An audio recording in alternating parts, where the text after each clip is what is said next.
Paris Saint-Germain shkatron Interin 5-0 në finalen e Champions League-s. Paris Saint-Germain mund Interin 5-0 dhe fiton për herë të parë Champions League-ën. Për herë të parë në historinë e saj, Paris Saint-Germain arrin të fitojë titullin e Champions League-s. Një titull që mungonte dhe psa ndoshta më përpara ka pas hyje si Neymar, Mbappé, Messi, shumë lojtarë të tjerë.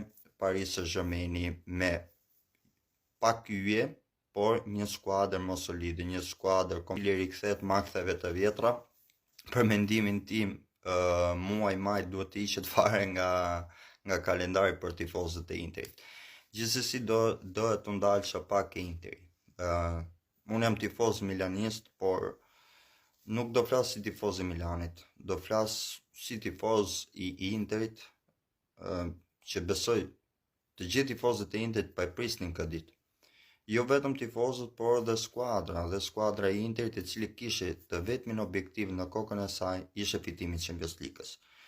Besoj Inter duke marrë yllin e ndeshje duhet të tregonte këtë lloj forme, këtë lloj ndeshje.